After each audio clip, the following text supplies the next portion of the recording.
Welcome to Global Policycast, a podcast which opens the inner workings of international governance through conversations with those who have shaped policy from insight to impact. Hosted by Insights International with its co-founder Arpit Chaturvedi and Suresh Kumar, a career civil servant with nearly 40 years of implementing policy on the ground.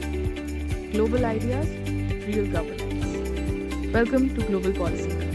In this episode, Mr. Suresh Kumar and I sit down with Dr. Madan Pillutla, Dean of the Indian School of Business, or ISB, as we call it. Dr. Pillutla came to ISB after teaching at the London School of Economics for nearly 2 decades. And in this fascinating discussion of Global Policy Cast, we discuss the education culture in India, political and policy ecosystem, and we try to answer the question, how do we change India for the better? Can we deal with our problems by bringing together business, government, and academia? And is there a fundamental mistrust between business and policymakers? How do we build that trust? Listen on into this episode of Global Policy Cast to find out more. Today we are with Dr. Pillutla. Thank you so much, Dr. Pillutla, for joining us on the Global Policy Cast. Absolutely a pleasure to have you with us. Thank you, Arpit, and thank you, Suresh. It's a pleasure. Our pleasure, Doctor, to have you. So I would just start by asking you a little bit about your career trajectory on as to how did you end up at the helm of the Indian School of Business, and then we'll get into our discussions around public policy in general. Sure. So the Indian School of Business is 25 years old. 25 years since the first set of students walked into ISB. That was in 2001. Yeah. My association with the school dates back to 2001. And I came in here as a visiting faculty member because there were a few schools that were associated with the creation of ISB. Primarily, it was Kellogg, which is in Northwestern University, and Wharton, which is in the University of Pennsylvania.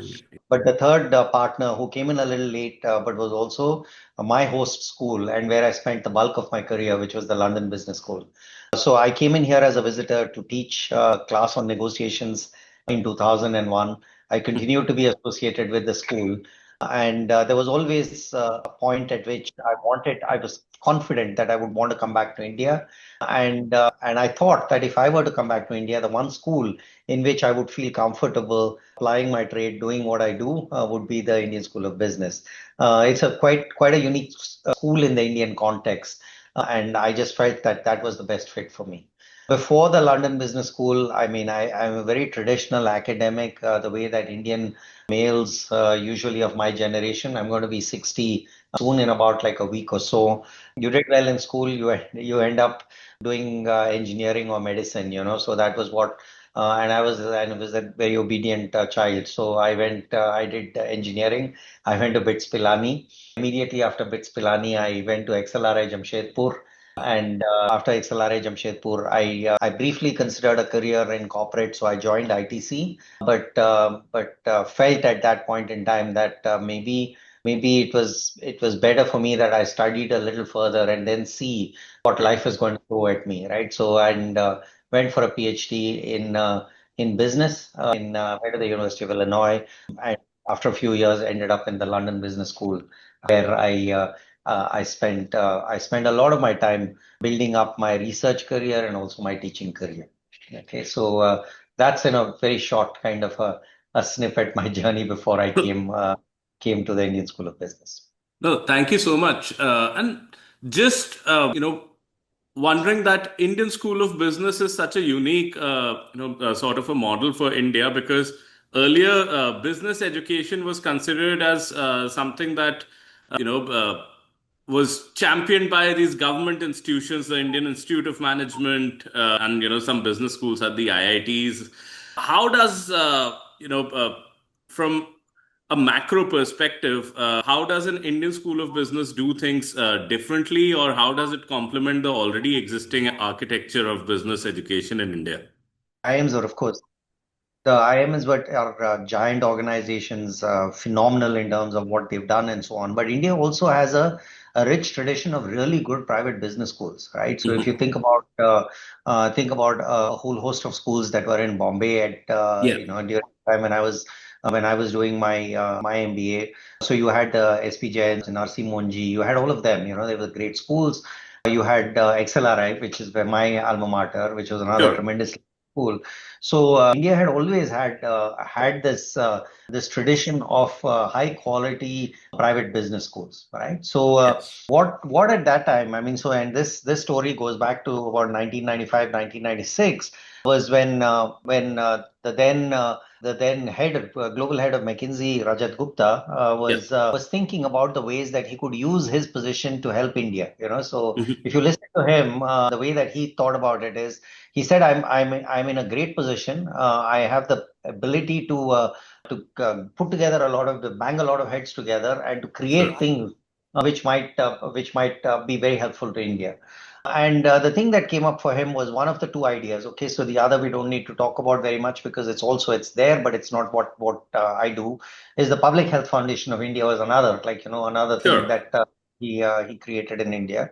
But he felt a business school in India with a twin focus. Okay, so and the two foci was, one is, he said, all the great schools in India, what they were not focused enough on was on research. Okay, Mhm. and he compared and he looked at the great business schools of the world, and he said, and coming from McKinsey and the kind of interest that they have in knowledge production, Sure. so he said, you think about what is missing in India is maybe this focus on rigorous research, but it has to be India relevant. Okay, so he said we are a growing economy, so the problems that were happening in the business, kind of in the broader kind of business environment in India, it was deserving of study the way that the Western contexts were being studied by the big business schools of, like, America or the UK and so on. So that was what was one idea that he had.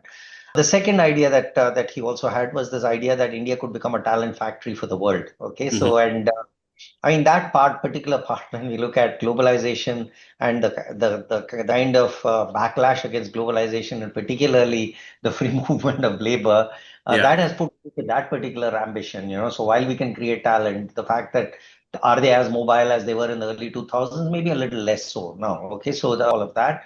But that was his belief, right? So that India had this demographic dividend, as long Right. as people were trained here and trained really well. Then he said the rest of the world could also benefit from the kind of the skills that the Indian young people from India who are well trained could bring, and which was his conceptualization. But he also had with him a whole bunch of thinkers around there who thought this through and then who worked it out. And he had a whole group of people who bought into this vision and decided to fund the school. So the one thing I will leave you with is this, right? Rajat wanted to create Rajat and the other founders. Okay, so Yes. I'm just saying Rajat as a Yeah. code, but all the other founders, what they wanted to do was to create ISB as a role model for other institutions. They believe there should be, like, 1,000 such institutions in India, Sure. which will be the efforts of collective philanthropy. They Yeah. will try to build world-class institutions, whether it's a business school, whether it's a liberal arts university, whether it's an engineering college, but it will be done by private philanthropy. Okay, so that was the kind of belief that they had. So rigorous, like, research that they will pursue, world class education relevant to India, but then put together by collective philanthropy, because he really believed that could be unlocked in India. There's a lot of wealth that could be unlocked, that could be put towards this. So that's what was the thought at that point in time, and said, let's not rely on the government anymore. Let's start doing the kind of the things that we wanted. Yeah, actually, But before I hand Doctor, it over to Mr. Kumar, just one question, that even the setting up of Indian School of Business, there was a lot of role of public policy at play, where we hosted. I run a fellowship program, and we hosted Pramath Raj Sinha for one of the conversations over there for a mentorship session, and he said that one state he went to, he was the group was made to wait. Another state, the chief minister was there with a garland at the airport, etc. So. Generally, public policy does impact, everything, right from setting up of schools to the way business is conducted on a day-to-day basis in the country. So, ISB in a way is unique, where you have a public policy school as well. Generally, in the business side of education, how do you inculcate, a sensitivity to public policy, or do you do it, or is it more about just studying, pure your marketing, finance, ops, etc.?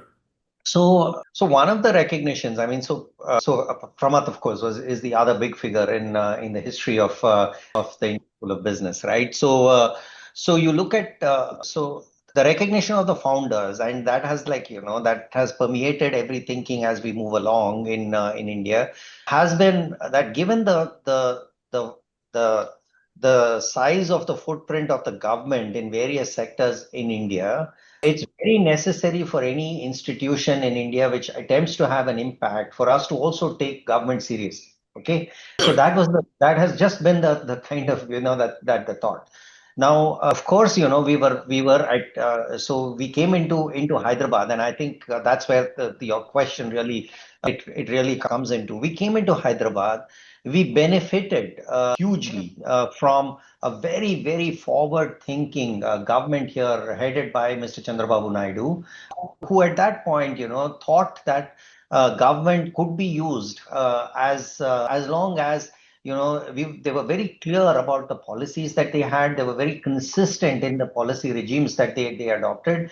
They believed that government could be like a tremendous force multiplier, right, in terms of creating the environment where people, institutions like whatever at that time, Microsoft or Infosys or anyone could set up shop and could thrive.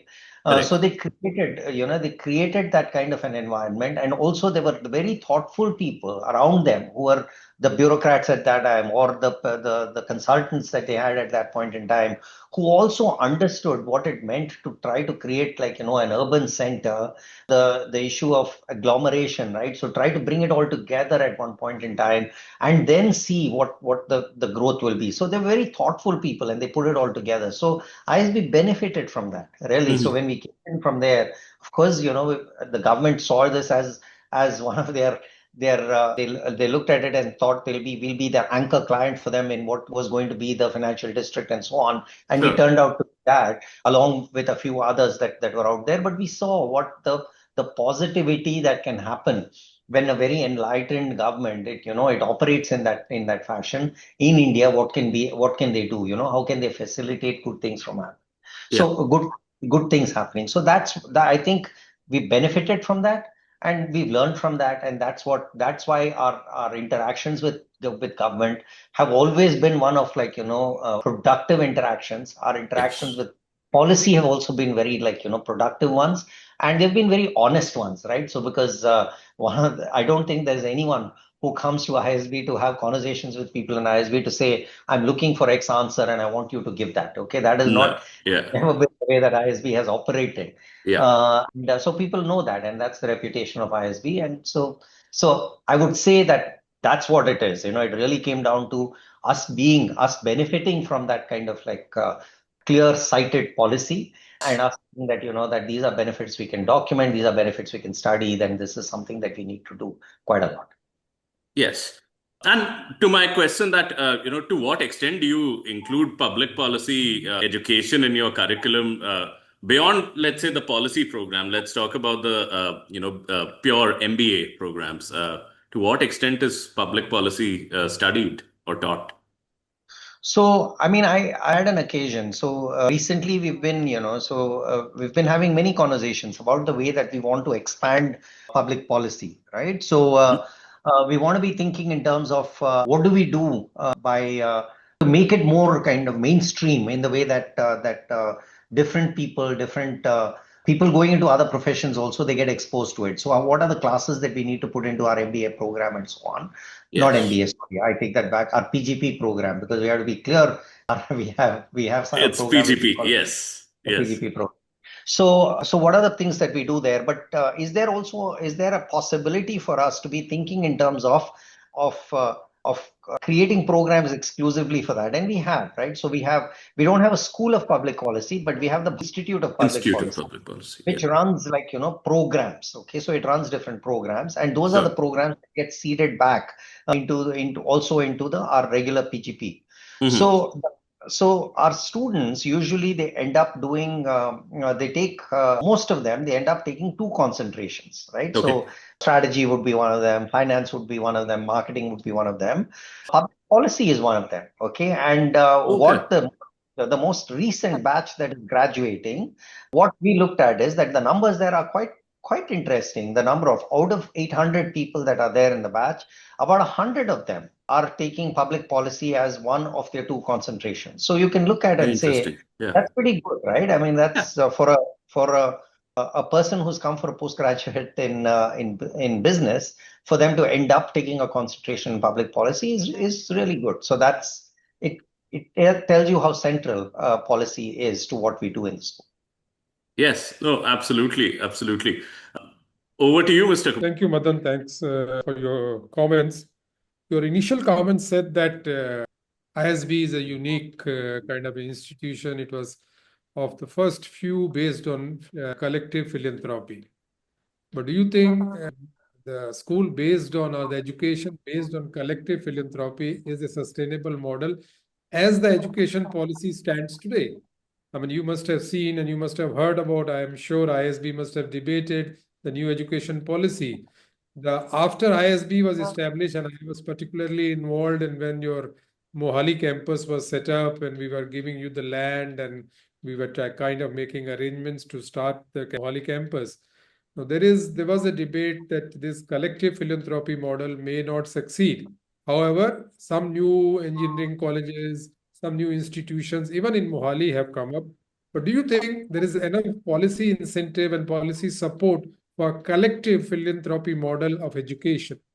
I think there is, Suresh. I mean, it can be better, So we can always look to see and things. What are things that can actually become better? But I think, so let's look at. I mean, there are some. So what are the positives and what are the not so positives, right? About the way that we're thinking about the national education policy, or So what is taking place there?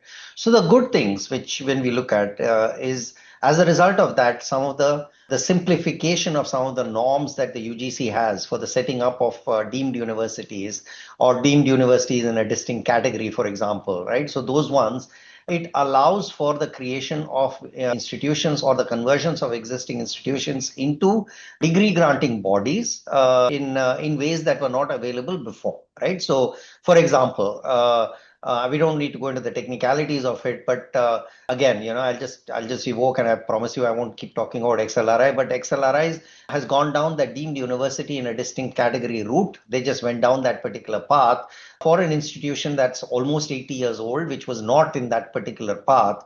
The changes that the policy regime allowed them to do, that it allows them now to go out there and say that we are not giving this unique kind of moniker of a postgraduate diploma and something we can call ourselves, we can say what we're giving is an MBA and so on. So those are some of the positive things that are happening, I think the touch is becoming a little lighter in the way that the regulation is taking place in the universities, and that's a good thing. Okay, so that's the kind of the positive thing that I want to put out. But alongside that also, I think there are some ideas that are put out in terms of multidisciplinarity that they want, a certain X number of courses that are represented and so on. All of these things need not be regulated. Okay, this is something that people can talk about in terms of being very good ideas. These are good thoughts. These are good ideas that are out there. But ultimately, so something that is being talked about but not yet completely fully implemented is this kind of this credit system, right, where you can transfer credits from one place to the other and so on. What that then allows is, it allows us to stitch together partnerships with a whole bunch of other institutions, loose partnerships. It allows us to stitch together and then access whatever we need. If my students can go to Triple IT, which is our neighbor, and then take some course, or go to Plaksha and take some course and then get those credits. And similarly, they get those credits from us. Then that becomes it becomes a very simple thing for us to do, rather than to mandate and say that if you're a university, you need to have X number of departments, you need to have so many people. You don't need to do those. Those are the kind of things that I just want to say that, those again could have also been left in some sense to the coordination that well-meaning actors in a system will be able to figure out and will be able to do. So, one would hope that we would move down in that particular path. Now, the specific question about collective philanthropy that you want, I mean, part of the reason the genius of the ISB model was that they didn't want any one particular promoter to have undue influence, right? So then that has been the usual problem in India, which is someone starts a school, very, very well meaning, they want to do it, they want to do a really great job. But at some point in time, they also become a little bit, they start thinking they're owners of that place rather than that they're trustees of an institution. So if you think about the great universities that are there in the West, they have a trustee model, right? So the people who are there who end up in those places, they're not people, they don't for a single minute believe they own that institution. The way they look at it is that at this point in time, this is my responsibility. I just have to make sure that I leave this in a good position, as good a position, if not better, than what I have brought forward. And I think that's what the collective philanthropy model has allowed it to do. No one person dominates. You have a whole range of people, and the way that they see it is that they see themselves as trustees and custodians of an institution that is going forward. Where I think it really helps, Suresh, right? So what you see right now is that this whole 2% CSR that people need to spend on their profits, it allows a lot of the pooling together of money from lots of different places to allow for a plug for allow for an ISB and so on to go there and start telling people that you may not have supported initially in the construction of the infrastructure and so on, but you can succeed, you can help now the school thrive and continue to succeed by providing either scholarships or research support and so on, right? So those are things that we can do, and for that I look at, and I would actually commend the fact that there is a rule in place that these people have to spend that money on CSR. So that has opened up an avenue, a particular way in which we can start collecting the funds required to run world-class institutions. Yeah, Madan, I do agree with you. This individual model or sole ownership of the universities and colleges has not really done a good job and not really done the good service to the society. This has become a more of a kind of remuneration generating or profit generating or commercialization of education, as the people say. But one issue which we debated when we were considering to establish the Mohali campus, one was this, that why should we establish ISB? How will the pass outs of ISB pass outs will get jobs? Will the employer, the industry, or the society accept the degrees or diplomas awarded by the ISB? But on the other hand, the argument is that ISB has established a model where degrees and diplomas of ISB, not supported by any law, not supported by any government, are being accepted world across. Not only the state across in India, but everywhere in the world, ISB is being talked about. That being so, do you think there is a need to delink degrees and diploma from jobs?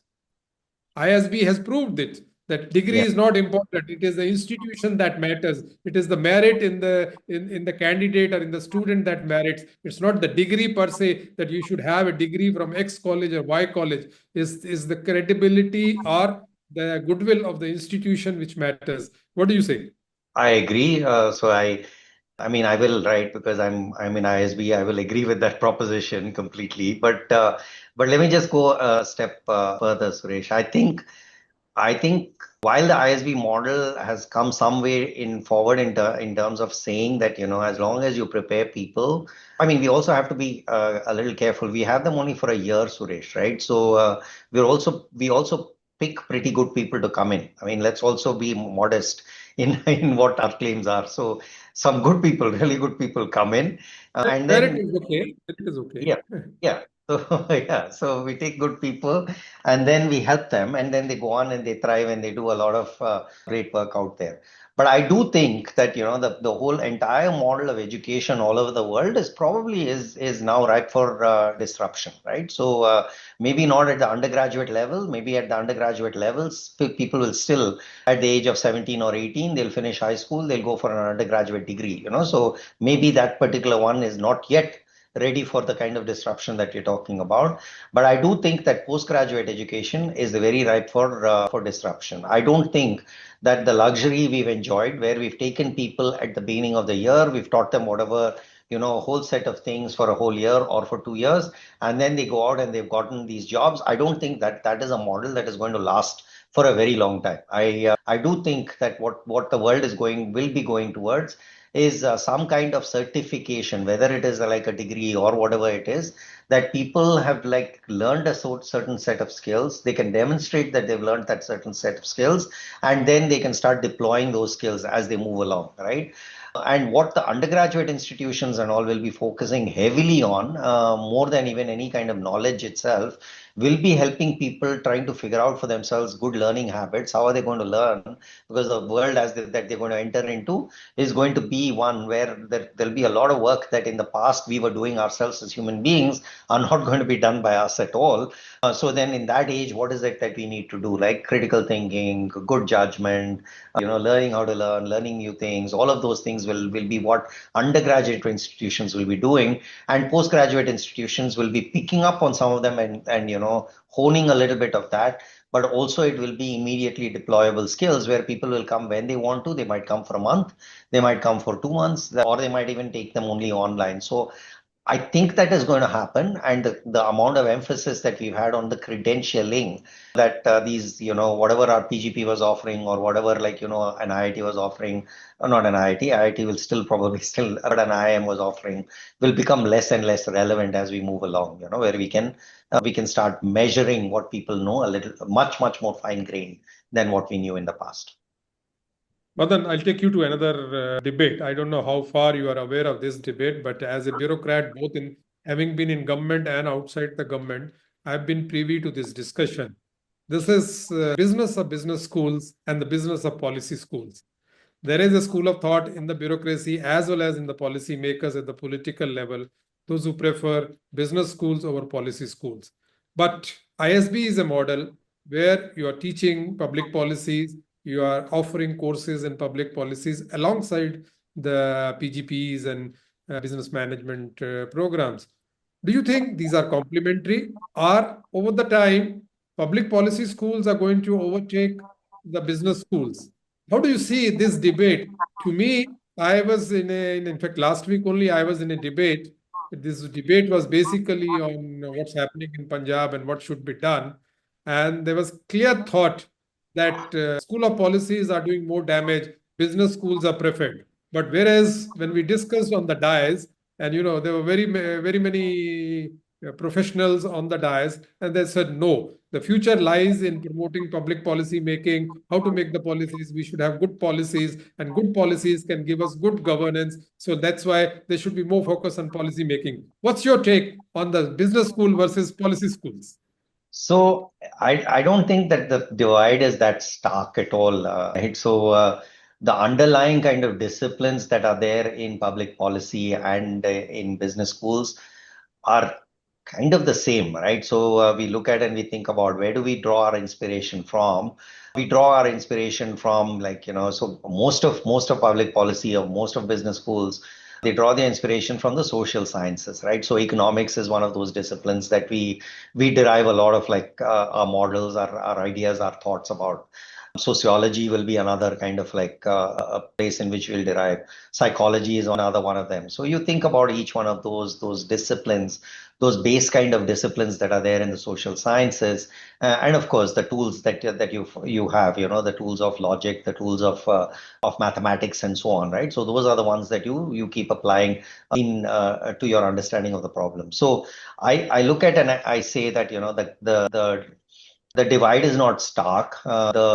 The focus of what we are studying might be a little bit different in the two schools, right? So what is the problem that we are attempting to study? What is the problem that we are attempting to address in our research, and the way that we end up teaching, right?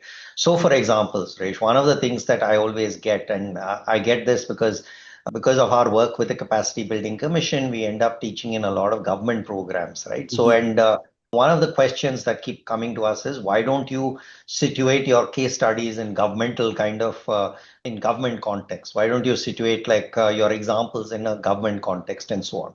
So I would say that while the context is very important for us to understand a nuance to say like which of those forces is more applicable, which is less applicable, the principles that govern the way that we think about these things, they remain the same, right? So it's decision making under uncertainty, under constraints. Okay, so that is one of them.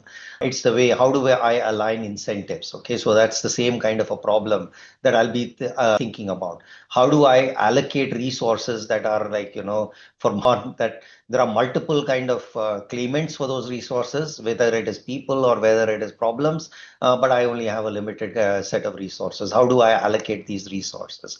How do I build coalitions? How do I cobble together and build social movements? All of these are like similar kind of problems, whether it is in a business or whether it is in government, the way that I'm thinking about it, right? So the kind of what we think it's public policy, the environment of public policy is a more complex system, is what we have to understand.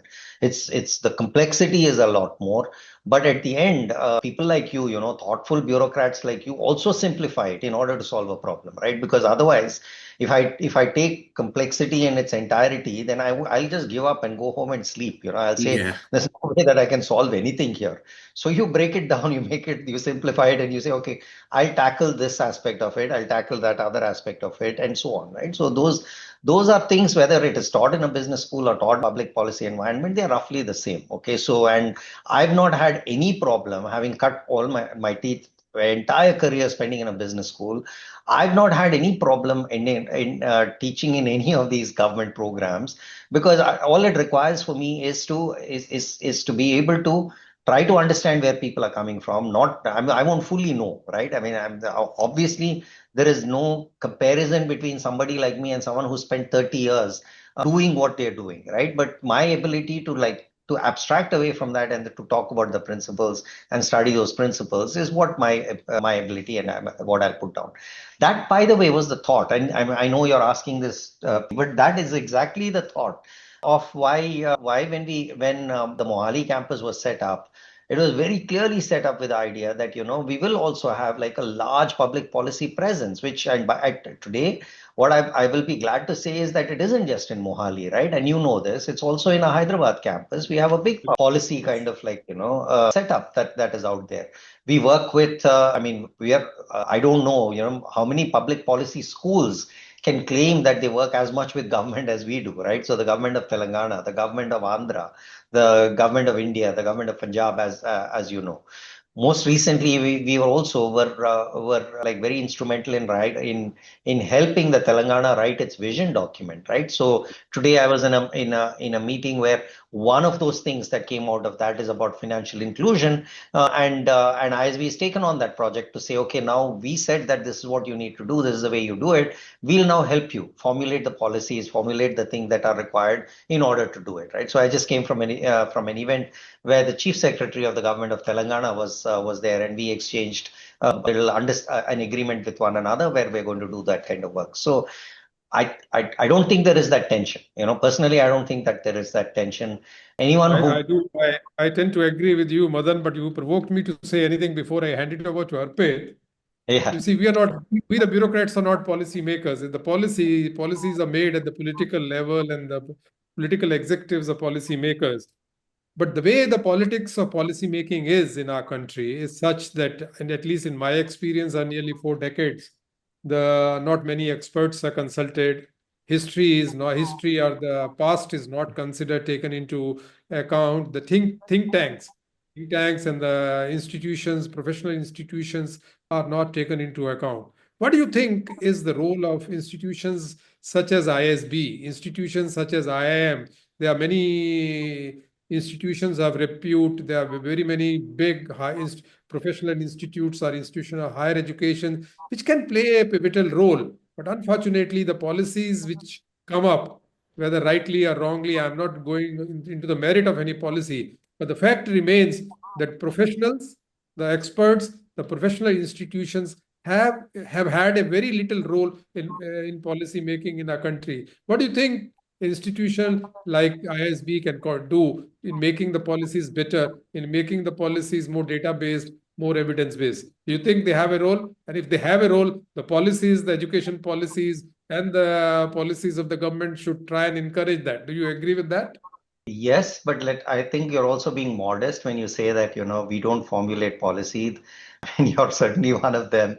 I'm sure, you find your own ways of influencing the people who are ostensibly making a policy to make policy in a particular direction. So I just want to leave that thought, okay, just that one thought. But I'll also say this, right? While there have been periods in India where like it seems like these policies that were formulated ad hoc, were formulated on the basis of political expediency and so on. India also has a tradition of like, and has always been rated outside of India. There are people who talk about the way that India has always collected its data, the way that it's measured all different aspects of life, right? So various aspects of life. So people have always respected that aspect of India, right? And we've had these bodies that have had influence, So in hindsight, it might seem to us that some of those policies that were formulated were wrong policies. But did they know at that point in time that they were wrong? Maybe not. That was the level of thought, that was the level of data that we had, and that's what we did. We did in those instances. I mean, I'm not at all saying that what you said is completely wrong. Obviously, political expediency matters. Okay, so one can't create policy in an ideal world and in the next election just get kicked out and have no politicians also have to worry about that, right? They have to think through that, and they have to say that okay, this seems great, but what is it that I can sell? What is it that I can do in order for me to like again get elected the next year? So the thing for me always in all of these things is to look at and say that sometimes in the search for an ideal, right? So the best is always the enemy of the good, right? So we only make this little kind of progress wherever we make this little progress. That's one. But the second thing I want to say is this, that I do not. I think it's very, very important that elected officials have the final say in the way that we are doing things. Because that's one thing that I'm confident about, because there is a lot of belief, and I'm sure you're not one of them, but there is a lot of not at all. I mean, because it's not clear cut. The answers are not clear cut. At the end, it's always a process of negotiations between different people and different groups of people that are out there, which results in some kind of an order, and whatever we will all agree is some kind of progress, right? So today, if I look at, just to pick up someone and say that there is a politician who gets elected, that I think is completely, this person is anti-development, is anti-progress in the way that I define it. But that's me, and that's my, that is my view, and that is the way that I'm going to express my view. But if the collective out there, and we have decided that democracy is the way that we need to go, then we have to respect that, right? And we have to respect that kind of coalitions that are taking place. But where I feel where India has lost out, and this is the part that I think is that we've not spent enough on educating our people well enough at a very, very basic level. I'm not talking about higher education and all. I'm just saying at a very, very basic level. And by the way, that's also turning out to be true in lots of different places. If we think our ideas are so very good, okay, and we think that what we think are so brilliant, why is it that we have failed to educate people about them? Okay, so that is the part then that responsibility is on us, people like us, Suresh. It is on us. We failed to do that. And then we are looking at this, and we are looking at these systems, and we are saying that we are not able to pull the levers and push it in the ways that we want, because there are other interests. Let's remember, the other interests are majority interests that are opposed to the way that we are thinking about it. Well, then what is it, right? So we need to go back, and we need to figure out a way to start doing that education, start convincing the people, start moving the system in the way that we want it to be moved. Madan, before Arpit takes up, just an anecdote which comes out of your mention about technocrats. Once Mr. C. Subramaniam was the Union Agriculture Minister, and he was asked to give a specific reply in the Lok Sabha. And he asked his Agriculture Commissioner, who was a technocrat, to draft the reply. So when the Agriculture Commissioner came with his draft reply, he didn't like it. So he called the DG of Indian Council of Agriculture Research, who also happens to be the Secretary of Agriculture, Education and Research. He asked him to give me a reply. he also brought the reply, but Mr. Subramanian did not like the reply. Thereafter, he called the Union Agriculture Secretary and gave him both the replies and said, "So I'm not very happy with this reply. I can't go to the Lok Sabha and face the Lok Sabha with these replies." The secretary said, "Give me both the replies. I'll come back with the reply." So he took half an hour and drafted a reply. And Mr. Subramaniam said, "Yeah, this is what I was looking for. Where were you? Why didn't you do it at the early stage?" So it is actually, it's not that the Union Agriculture Secretary did not consider the inputs from the Agriculture Commissioner or input from the ICAR. It's just that what is found more palatable or more comfortable for a politician, he looks for a comfortable reply. His comfort zone is limited. He wants to bat for the day, and if he gets a material, he gets an easy ball to bat that day, he goes with that. It's not a question of technocrats or bureaucrats. Over to you, Arpit. Thank you. Thank you. I have two major questions. Dr. Pillutla, I studied business in India and then public administration here at Cornell, and then worked in India as well with Indian School of Public Policy, etc., etc. And I feel that something that I picked up, not just in India but everywhere, that there is, even though you said that fundamentally there is something common in decision making under uncertainty and things like those in policy and business education, but essentially the policy community is dealing with public goods in mind at the end of the day, and the business community is dealing with private goods in mind, and the approach of doing things is very different. That I've seen in case studies as well, that I've taught in classes, that there is illegal logging happening in a forest, and the business folks would come up with very different solutions to stop it as opposed to the policy folks, and different geographies would approach it differently. Do you think that tension also creeps in the way that the business folks and policy folks view the world? Since we have Mr. Kumar over here, maybe we could get his answer on this as well. Because in India, at least, I see that there is still a fair bit of, I won't call it mistrust, but a gulf in the perspective of the policy folks thinking that, okay, the business folks are not to be completely trusted because they're all about profit making, etc. And the business folks thinking that the policy people are just too regulative, and that's the reason why we don't have the sort of ease of doing business that we need in our country. So just wanted to probe that point, that do you think that that gulf has narrowed over time, or do you think that it exists in certain pockets more than it does in others? So Arpit, I'm curious about so suppose you were doing this game, so you were playing a game in a class in the creation of a public good, right? Yeah. And so someone comes from a policy kind of a background, and someone comes from a business background. You said that they behave very differently. What does that behave very differently? I'd just like to know. Right? Yeah. I would give you one example that I remember at the top of my head. So the case study is about solving for illegal logging in a particular forest area.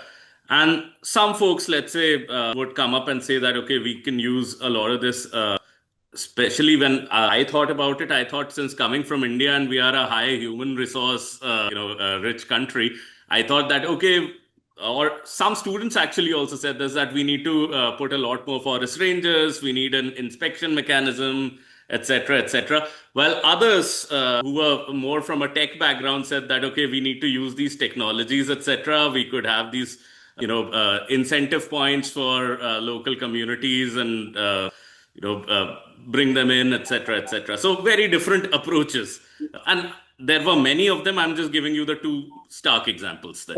Madan, before you say anything, I'll just add, because Arpit has been a little hesitant to say what he should have said. Even the political executives, there is a school of thought in the political executives in government who suspect the business influence on policy making. The big corporates influencing the policy. There is a school of thought. There are political parties, political leaders who question. There are a set of political leaders and political executives who support inputs and encouragement and kind of guidance from the corporate sector or big businesses in making of the policies. But on the whole, in the society, if you take anything concerning policies concerning public good, and I consider education as a public good, the water, the agriculture, There are many other sectors in where society feels that the policies which are dictated, which are influenced by the corporates, are against the social interest or the larger public interest. Now, this suspicion, because the private businesses have to make money, and I keep saying it, if they don't make money, why will they come into business? Why will they put money in Punjab or anywhere else? So people should not question their their motives to make money. There is always a return on capital they employ. There is always a return on investment they make. But the fact is, the public interest, the public essence of private business needs to be understood. And I keep writing about it and I've written it.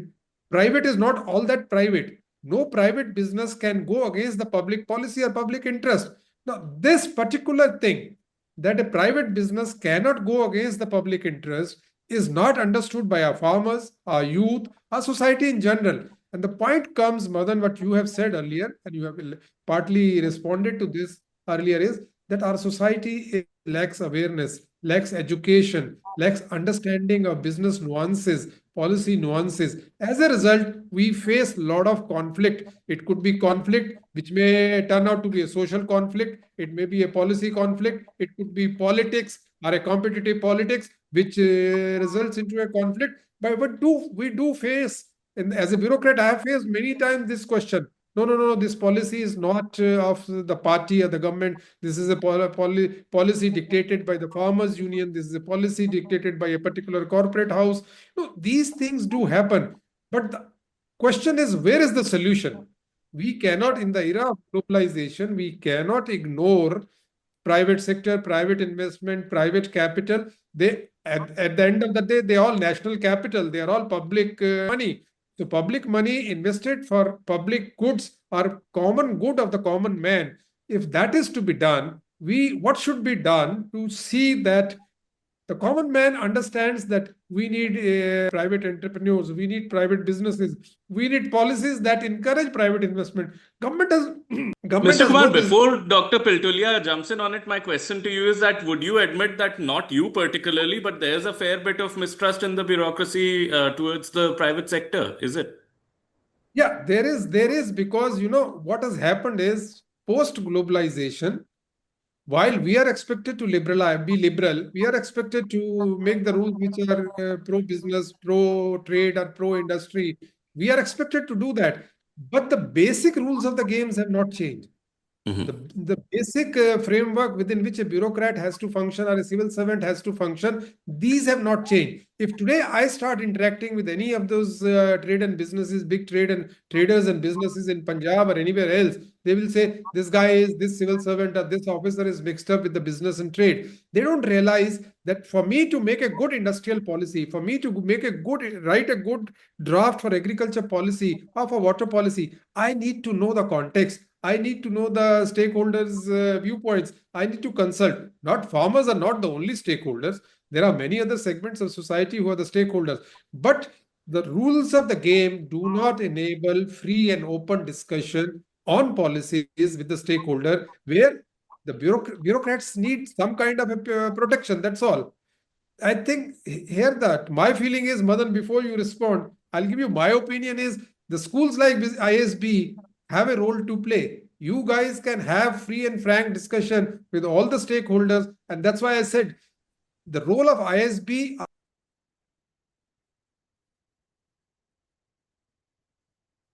can give us more frank opinion. They can give us more kind of evidence, more contextual evidence on the basis of which the political executives should be agreeing to the policies. I don't even know what the question is now, but your response is, Dr. Pilutla. I'll try to. Role of trade and business in policy making, as simple as that. The role of trade and business in policy making. Sure. So let me start by saying, so Suresh, I agree with you, right? So any business person who's not considered, who's not who doesn't take seriously the provision of public goods is obviously not a good businessman, right? So we're any business person. So whether it is safety, public safety, whether it is defense, whether it is roads, education, water. I mean, a lot of these the kind of what we consider to be public goods is very much necessary for anyone to attempt to succeed in their business, to thrive in their business.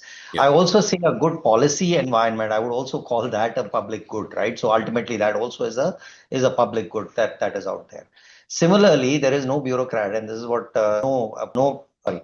no provider of public goods who cannot take the private sector into account. They have to do that. Okay, so where is that mistrust coming from, Arpit? And this is why I asked you this question, because I also play these games when I'm teaching classes. I play some of these and prisoners dilemma games, these social dilemmas and these, so, and some of these, the tragedy of the commons and so on. So there are different ways in which you attempt to solve them, right? So you look at where the problem comes about is that when people refuse to accept that for certain classes of goods, the market logic should apply. Okay, so and then they say that, this is where when a business person or me will come and say that the market logic should apply everywhere, then you say, no, that doesn't work for me, So inherently, I don't like it. I reject that idea. So where in India, okay, in particular, where does this failure, where will this failure come through, right? So, and this is again, I take ISB as an institution. I go there.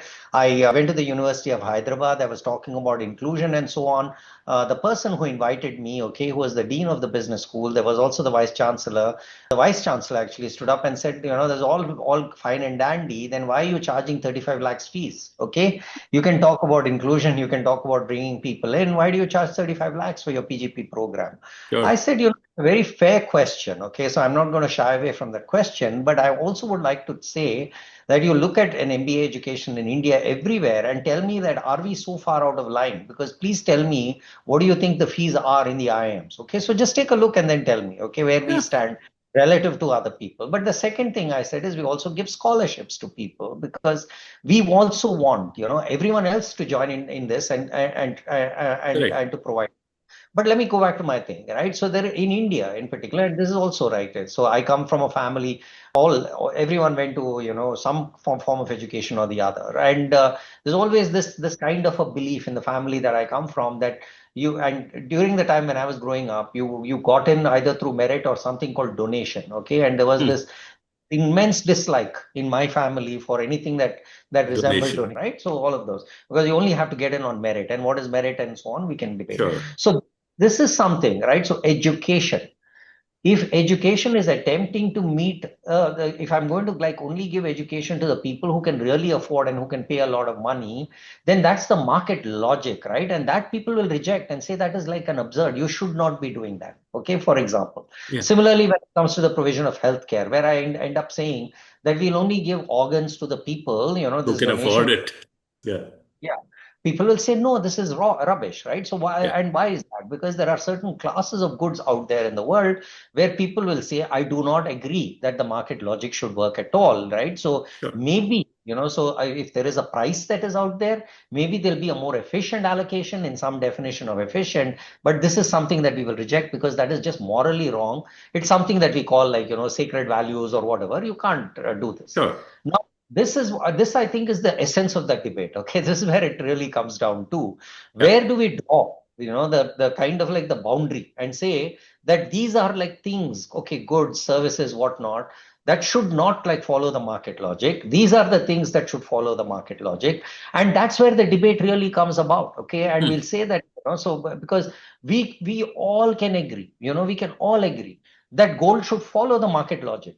I mean, we can all agree on that. Okay. Yes. We can all agree, that primary education should not follow the market logic. Okay. We can agree. But there are many other that we'll disagree about. Okay. And that, unless we bring it up, put it up and say that is the basis on which we are disagreeing. Okay. Yes. Then what else are we going to have a debate about? Okay. So, and then I'll go down to my next step, right? So there is also this kind of a belief that when you start putting a price on some of these things, it completely devalues it in some sense. Okay, so so don't put a price on it. Don't. What do you mean by that? Do you have an example?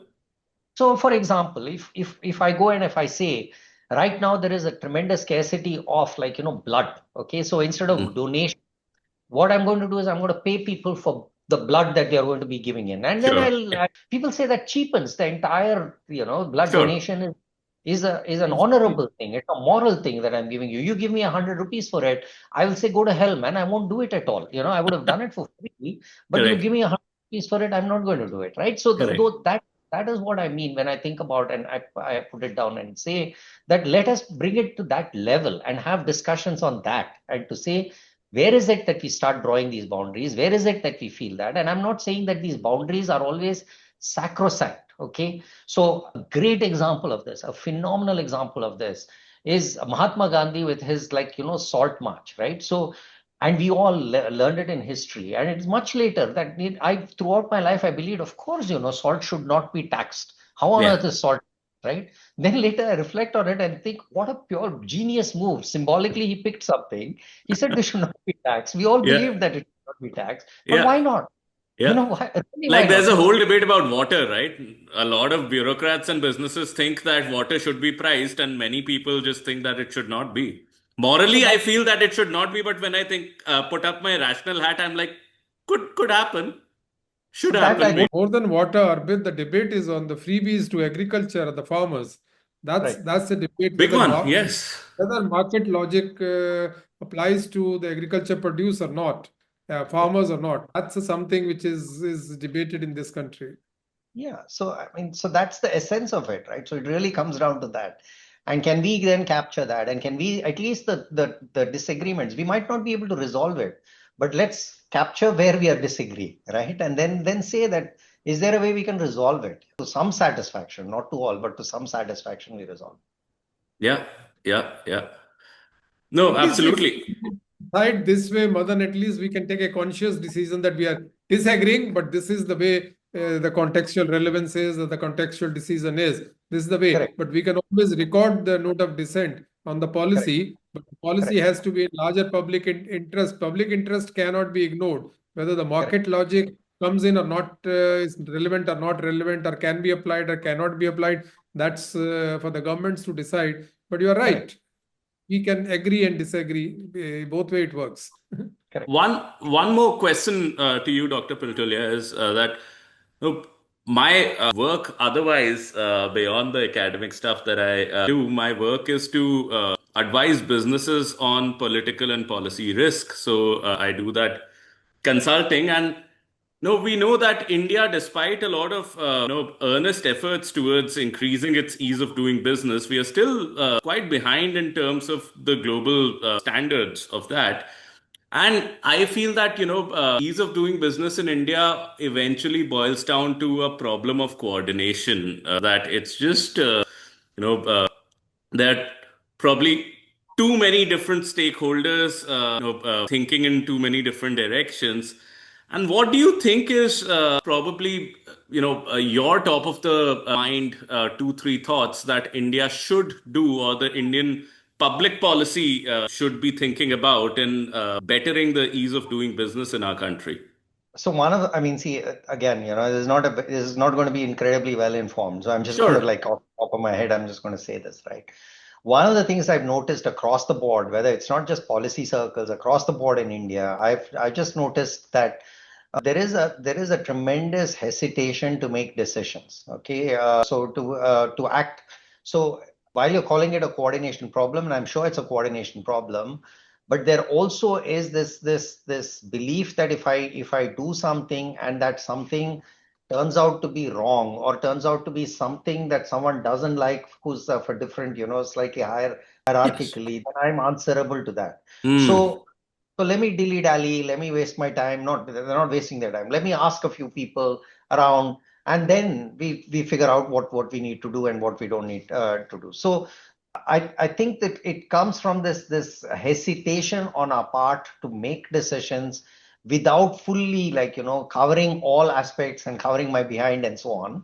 So this you're is saying we're a low trust society, and that's why. We're a hugely low trust society, hugely, okay, across the board.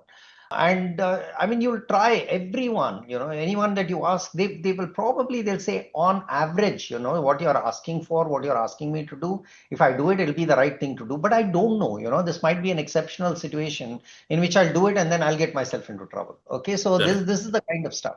So even something extraordinarily silly, Arpit, right? So suppose you want to return something in the US. Okay. So you want to return something has come to you in the mail. It turned out to be not what you ordered. And then you call them and you say, hey, listen, this is not what I ordered at all. Exactly Say, no happened problem. with me yesterday. So, yeah. Yeah. No problem whatsoever, right? They'll say, Yeah. fine, we'll Yeah. replace it, no problem. Yeah. In India, you have to take pictures of something. You have to do this. You have to do all kinds of things in order to And then wait for a long while yeah, in order to convince. And I'm not blaming them, by the way. Okay. I'm again No, for not saying that if they do it as a matter of routine, right? That they just do it. Their bosses will pull them up, their bosses will pull them up, and so on, right? So there are all of those things that are happening. So Yes. it creates that one. And of course, on the other side, and here is where I think there is also somewhat of a misunderstanding of risk. The belief is that people are cheating all the time and so on. I think they're cheating less than what people think they are, but Yes. that's the belief. Okay, so that's one. Okay, so I'll just put down to you and Sure. say it's rife in India. Okay, inability to take decisions because I'm afraid that if I make a particular decision, I'll get myself into trouble. So Yeah. that is, I'd put that right at the top of anything that we do. The second thing that I'll note for you is that we as a country seem not to have understood the value of consistency. Okay, so I change things willy-nilly. Okay, so we're tinkering society. Yes. I'll do On the things fly. on the fly. Yeah. And so I'll tinker. So broadly, this whole this making a virtue of things like jugaad, and I just find that astonishing, right? Why don't we sit down, plan properly, figure out what we need to do, and then do it thing, rather than this like constant. I'll do this and let's see, what happens. I'll do something more and let's see what happens. And again, that permeates our life. It's not just in policy. It's not just in anything we do. It's overall. Okay, so it's so. For example, okay, so just today I'm coming out of a meeting where we're talking about like some construction projects and so on, and what they were saying is that see, if we don't break ground in June, we are not likely to by September of 20 no by August of 2028 we will not have these buildings ready. I Yeah. said, are you confident that you'll get all the drawings by then? Are you confident that you'll get all of the permissions by then? And they say, no, no, no. Then we will be waiting and it'll slowly come. I said, boss, I don't want to get into this. Okay. Yeah. Because Yeah. I want us to have everything. And Too then we much go. risk. Yeah. Yeah, Yeah. I don't, and no, but they're okay with that. And these are professionals who've delivered things in the past, okay, in lots of different places. But my point is this, right? So it comes from this, like, let's do and let's adjust as we are moving along. Okay, so let's figure it out. So that would be another thing that I would just put down to you and And we've say, kind of glorified that. We have kind of built an assumption that there's some innate intelligence in doing that. I don't know. so the lack of consistency is my second thing. We don't understand the tax that we have to bear as a society because of inconsistency. Okay, that is something that it's like feels for me. I look at that. Yes. So these are things I just want to put down for you, right? And that's why when you meet a decisive person, you're surprised. You say, wow, it's like shocking. And I've met them. Okay, I've met, and this is, I mean, I've met them in the Punjab bureaucracy, where I once and met someone, I'm not going to name this person. By the end of like our meeting, the person had decided what we needed to do, called the person to say to someone else to say, okay, act on this. By the end of the week, it was all done. Okay. Similarly, I experienced a similar We thing. do have such people. We do have such Yeah. people. So that similarly, I've in the government of India, a secretary level person said, "Wow, this is so very interesting. I like it. I really like it. I want to do this. I'm going to send people into this program. I'll get it done now." Called somebody, got it organized, got it done. Done. There was no Dilly like dally. Yeah. dilly-dallying. It was all done. So I've had those experiences. And now I wish I had more of those experiences. I wish I had them. Yeah. But for me, each time I look at that, I walk away saying, wow, in this environment, there are these people who have the ability to act like this. If only that spreads out, and more people are doing things like that, what you call the ease of doing business will start Yes. happening. Yes. Yes. And I mean, I think what you're pointing out at is a deep-seated cultural issue that we need to probably reflect on.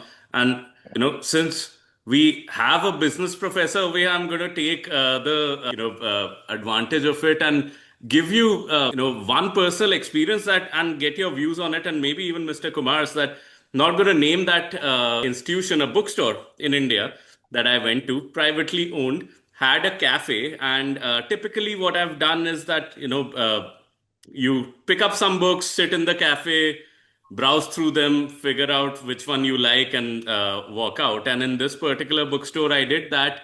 And they said that, sir, you cannot read a book inside the cafe because people come here, they spill food on it, etc. They refuse to pay. We have incurred a 9 lakh rupee loss on this store in the past year. So our management has said that, no, you cannot do this. And I felt that this is such a, problem of, this is why we can't have good things, sort of a tragedy of the commons problem, which has a very deep-seated cultural thing. What would you do? Because one way is a bookstore owner could say that, okay, I'm going to absorb that cost so that we have that great thing happening.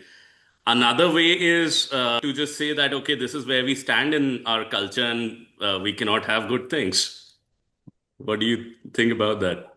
Madan says anything, I may tell you that the bookstore you are referring to has opened a bookstore and a cafe in Chandigarh also. Oh, okay. They've done the same model here, and the same way they don't allow us to take the books to the cafe side and read, and you can browse through, but you can't take it. Well, then I'm like, what's the point of having a cafe? That's true, but you can question the very premise of having a cafe, but the same model they have replicated in Chandigarh also. Yeah. So I actually start with that simple observation, right? So if you know it's not working in one place, why do you do it in another place is a mystery to me. Okay, I'll just I don't know what you're doing, so I'll keep that aside. But yes, so this is these are the norms, right? So these are the kind of like norms that are spread out that are there in India. One of the things, and this might sound tangential, but I'll drag it back. Okay, so one of the things that my wife and I came to India after spending 30 years outside of India, right? So we came back to India, and we were actually watching a match in Mohali, cricket match in Mohali. People standing up in front of us, and my wife, I'm 5'6", my wife is 5 foot.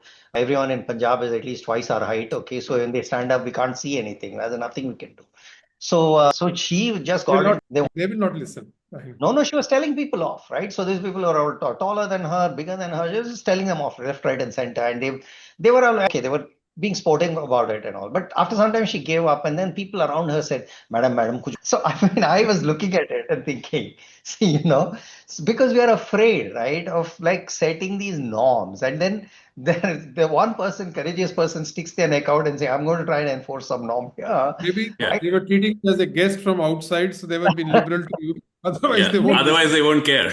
I don't know, but I was saying, see, I'm just saying that, this kind of the norms can be only set if people start policing these in some fashion, right? So it cannot be, when I say policing, it cannot be the store that is doing it. It should be other people, right? So if you see someone who spilled thing and then is picking up a quarrel and fighting with the bookstore, for you to also step in and say, what the hell is wrong with you? Is a reason. Because I've seen that on occasion, on flights, I've seen that on occasion where people are really, they behave very badly with the staff. There'll be someone else who stands up for them, okay? And the minute someone else, standing up for them, I feel like, wow, so and I mean, I will also stand up, but when I see someone else standing up, I support that standing up, right? So I think this is good. What you're doing is really good. So thank you for stepping up and doing that. So again, it really comes down, a lot of this comes down to the kind of the way that we also enforce norms, because we think it is someone else's problem and someone else needs to be doing this. So I'll come to the last of those, right? So sometimes my mom also says, so on something she'll say, the government should ban that. I said, why should the government ban that, right? It's the people who should like figure a way out and not do it. Yeah. Everything you expect like someone else to come step in and solve your problem. How is it ever going to solve this problem? So we need to, I mean, and again, it probably again boils down to things like, education and so on, so one of the things, right? So one of in our early civic lessons and all, when we reflected, there were these rights of the citizens of India. One of the wonderful things also is like responsibilities of the citizens of India is there in Yeah. our constitution. It's Yeah. there in the way we look at it. And one thing which I've always reflected and thought, what a far-thinking set of people who framed these For constitutional sure. measures. One of them was like creation scientific temper. They Hmm. talked about like the Directive principle. Yeah. yeah, it's there. Yeah. Where we've lost sight of some of those things, right? Those were civic virtues that people were attempting to cultivate, and you just lost sight of that. We don't do it the way that we need to They be should doing make it. it enforceable like the rights. No, One more, before Arpit closes, Yes. I'll just have quick observations from you. What do you see will be the role of artificial intelligence in the times to come? That's one. Second thing is the point which I mentioned while we were discussing the modalities. Why do you think the youth is getting more attracted, more enamored by the making of public policies? They discuss more policies than we have been doing it in the past and in the government. Why is youth getting more so attractive, so kind of alert to the policy making? This was not there. We never discussed policy making or policies. Now the younger generation is very, very alive to the making of policies. Why do you think this is happening? so I mean that I think is it's a wonderful thing, a wonderful observation, because that to me is one of the really heartwarming things that when since I've come back to India that I see. So the young people in India are much, much, much more conscious in ways that I simply wasn't when I was at that age, right? So I just didn't have any of that level of empathy, consciousness, all of those things that they currently have. And so that's the nice part of India, and really, really nice part of India that's happening. They're more self-aware, they're more caring, they're contributing, they're volunteering, they're doing a lot of things. So some of the things that I'm claiming, the lack of civic virtue that is out there among our young people, I'm seeing a lot more of that. So it is coming, a lot more of that is coming. So I think they're just better informed, Suresh, than we were. Okay, at least that set of people who are getting educated in like a small sliver of schools. We shouldn't say that this is very deep rooted, but in a small sliver of schools that are there, people are just getting better educated, better informed, better aware. So they tend to do that, and they understand the power of policy. They understand the power of good governance, what it can possibly do. They understand it a lot better and much earlier than the way that we understood. So that is one part that I see, and that's the hopeful sign in India.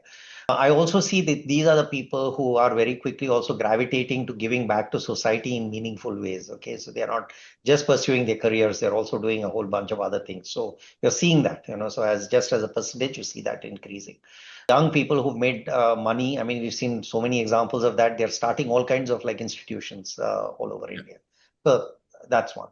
In terms of AI, Suresh, so ultimately, I do think AI is going to change the world in the developments in AI is going to change the world the way the Industrial Revolution changed it, right? So we simply are not in a position to even predict what some of these changes are going to be down the line.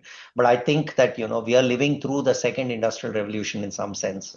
This is now, it's going to transform like, huge swathes of like life that we can't even imagine the way that it's going to be doing those things.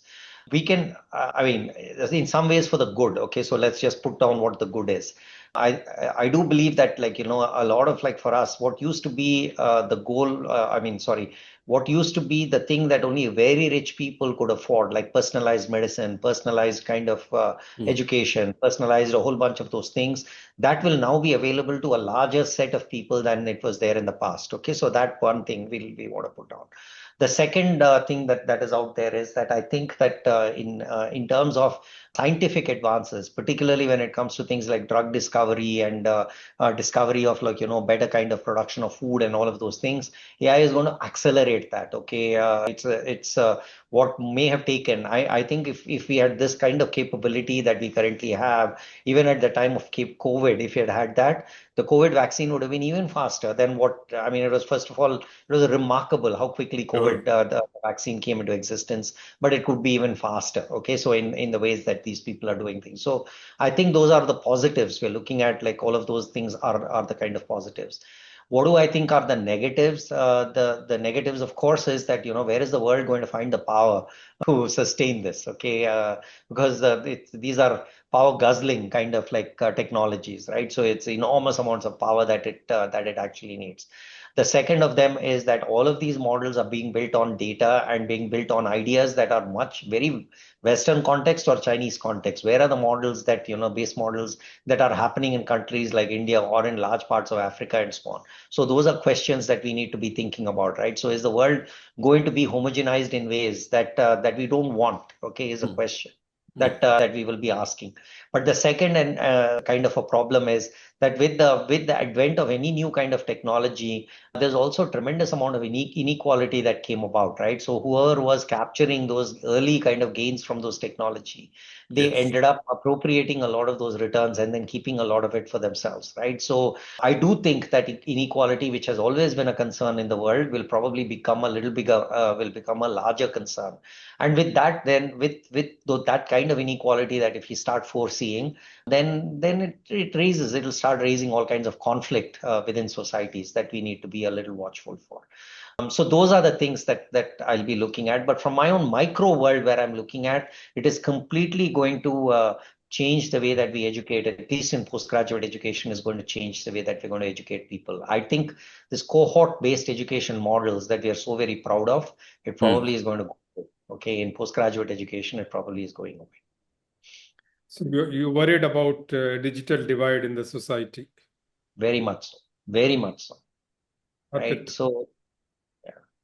Well, on that note, I would close our discussion. Thank you so much, Dr. Pillutla, for sparing the time and for engaging with us in such deep and thoughtful discussion today. Thank you, Dr. Pillutla.